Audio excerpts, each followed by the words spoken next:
Hi guys, welcome to ultimate channel. இன்றைக்கி நம்ம வீடியோவில் எலி கோயிலை பற்றி பார்க்க போகிறோம். வாங்க வீடியோக்குள்ளே போகலாம்.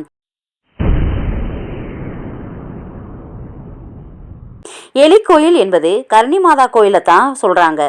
இது மேற்கு இந்தியாவில் பிகானோர் மாவட்டத்தில் தலைமையிடமாக கொண்ட பிகானோர் நகரத்திலிருந்து 30 கிலோமீட்டர் தொலைவில் தேஷ்னோக் என்னும் இடத்தில் அமைந்துள்ளது.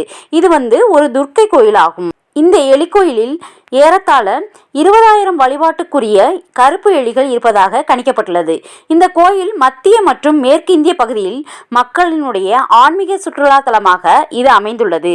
இந்த கோயிலுடைய கட்டிட அமைப்பானது முகலாய கட்டிடக்கலை மற்றும் ராஜபுத்திர கட்டிடக்கலையுடன் கட்டப்பட்டுள்ளது. பிகானோர் மன்னர் கங்கா சிங் என்பவர் இந்த கோயிலை முதலில் கட்டினார் என்று கூறப்படுகிறது. இந்த கோயிலுடைய வழிபாடு எவ்வாறு இருக்கும் அப்படின்னு பார்த்தோம்னா, பக்தர்கள் கர்ணிமாதா கோயிலில் மூலவர் துர்க்கையை வழிபடுவதுடன் கோயிலில் குடிகொண்டிருக்கும் எலிகளுக்கு பிடித்தமான இனிப்பு பலகாரங்கள், பால் போன்றவற்றை உணவாக வழங்கி வழிபடுகிறார்கள். இதனுடைய திருவிழாக்கள் அப்படின்னு பார்த்துட்டோம்னா, கர்ணிமாதா கோயிலில் திருவிழா ஆண்டிற்கு 2 முறை நடத்தப்படுகிறது.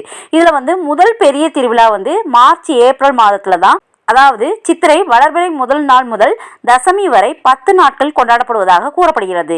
இரண்டாம் திருவிழா செப்டம்பர் அக்டோபர் நவராத்திரி காலத்தில் தான் கொண்டாடுறாங்க அப்படின்னு சொல்றாங்க. இந்த வீடியோ உங்களுக்கு பிடிச்சிருந்துச்சுன்னா லைக் பண்ணுங்க, ஷேர் பண்ணுங்க, சப்ஸ்கிரைப் பண்ணுங்க. தேங்க்யூ.